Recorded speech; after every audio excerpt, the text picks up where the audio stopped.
तो चलिए आज एक ऐसे ब्रह्मांडीय रहस्य की तह तक चलते हैं।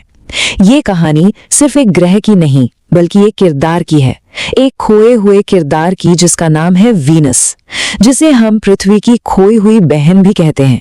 एक ऐसी दुनिया जो कभी बिल्कुल हमारी पृथ्वी जैसी ही थी, पर आज उसका अंजाम बेहद ही भयानक है।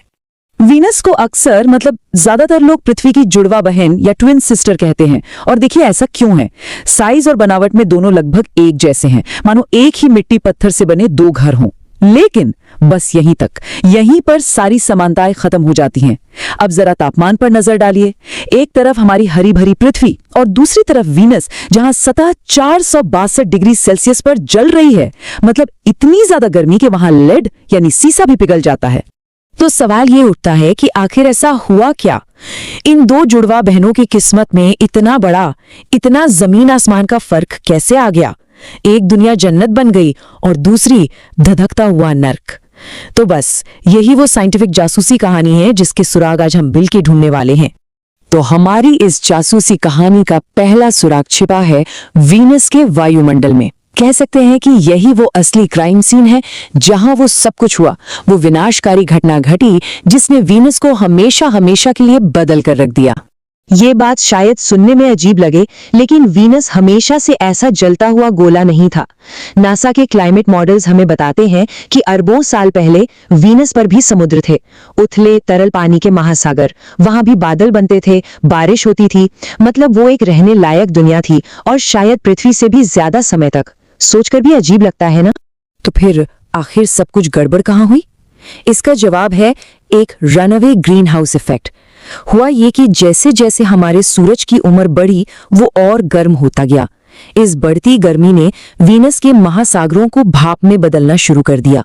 अब ये जो पानी की भाप होती है ना, ये खुद एक बहुत शक्तिशाली ग्रीन हाउस गैस है। तो इसने और ज्यादा गर्मी को वायुमंडल में कैद कर लिया, जिससे और ज्यादा भाप बनी, जिसने और गर्मी कैद की, और ये सिलसिला बस चलता ही गया जब तक कि वीनस का सारा पानी उबल नहीं गया। ये एक ऐसा विशेष साइकिल था जो कभी रुका ही नहीं। इसको समझने का एक बहुत ही आसान तरीका है। सोचिए, एक कार धूप में खड़ी है और उसके सारे शीशे बंद हैं। धूप अंदर तो आ जाती है, लेकिन गर्मी बाहर नहीं निकल पाती है ना, और कार अंदर से भट्टी जैसी गर्म हो जाती है। बस वीनस के साथ भी बिल्कुल यही हुआ। फर्क सिर्फ इतना था कि ये एक कार नहीं बल्कि एक पूरे के पूरे ग्रह के साथ हो रहा था। लेकिन अब सवाल ये उठता है कि हम इतने यकीन से कैसे कह सकते हैं कि वीनस पर कभी पानी था? भाई कोई सबूत तो होगा। जी हाँ, बिल्कुल है, और ये सबूत छिपा है एक खास तरह के एटम में। इसका नाम है ड्यूटेरियम। आसान भाषा में कहें तो ये है भारी हाइड्रोजन। ये नॉर्मल हाइड्रोजन से 2 गुना भारी होता है, क्योंकि इसके न्यूक्लियस में एक एक्स्ट्रा न्यूट्रॉन होता है।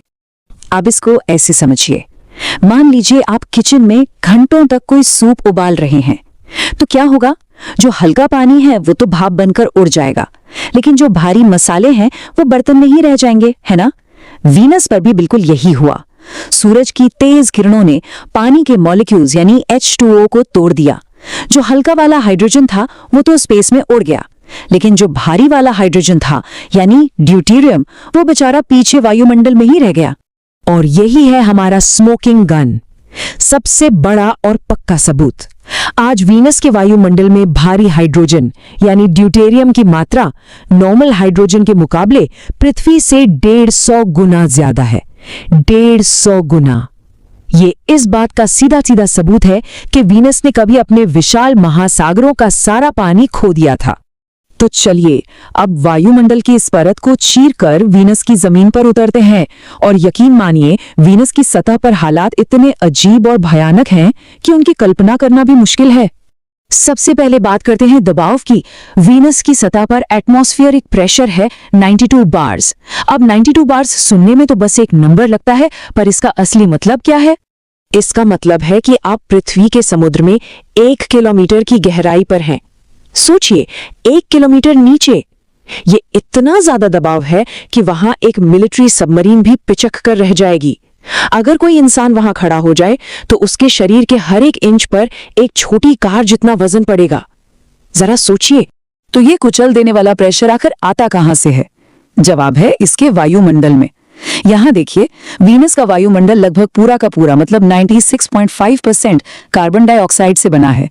ये CO2 का एक अविश्वसनीय रूप से घना और भारी कंबल है, जो इस ग्रह को भट्टी की तरह गर्म तो रखता ही है, साथ ही सतह पर एक जबरदस्त वजन भी डालता है।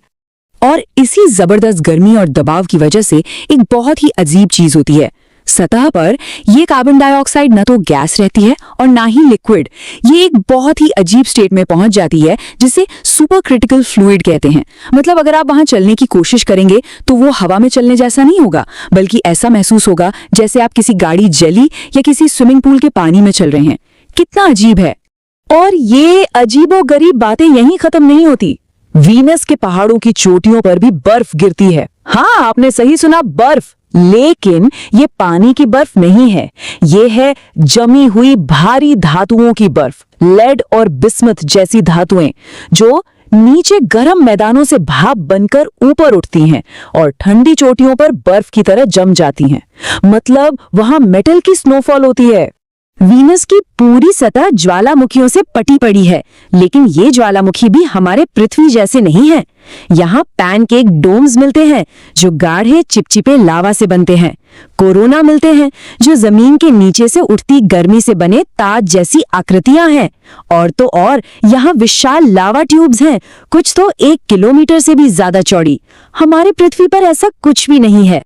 सालों तक वैज्ञानिक ये सोचते रहे कि वीनस के ये सारे ज्वालामुखी अब मर चुके हैं, ठंडे पड़ चुके हैं। लेकिन अभी हाल ही में 2023 में जब साइंटिस्ट्स ने 1990 के दशक के पुराने मैगेलन स्पेसक्राफ्ट के डेटा को नई टेक्नोलॉजी से दोबारा खंगाला, तो उन्हें पक्का सबूत मिला। वीनस एक मरा हुआ ग्रह नहीं है। वहां के ज्वालामुखी आज भी इसी वक्त सक्रिय हैं, वो आज भी फट रहे हैं। चलिए अब अपनी इस पड़ताल में एक और भी ज्यादा दिलचस्प मोड़ लेते हैं।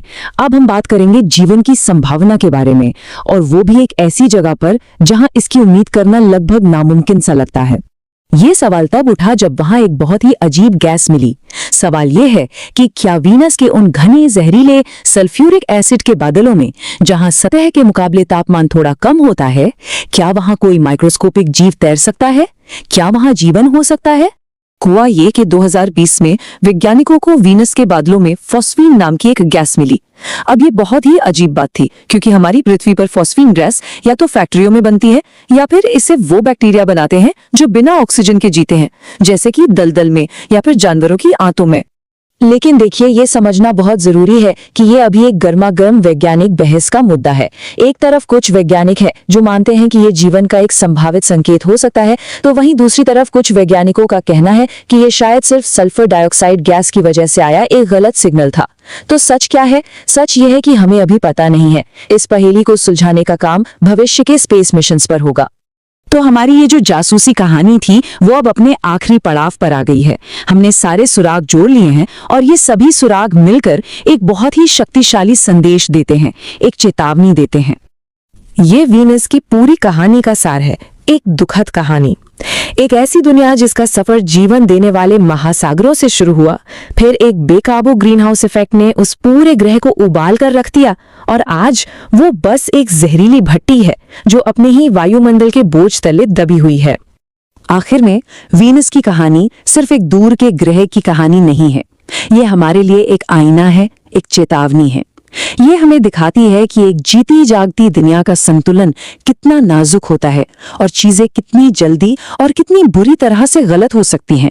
वीनस पृथ्वी का बीता हुआ कल नहीं है, वो हमारे ग्रह का एक मुमकिन भविष्य दिखाता है। तो सबसे बड़ा सवाल यही है, क्या हम इस चेतावनी पर ध्यान देंगे?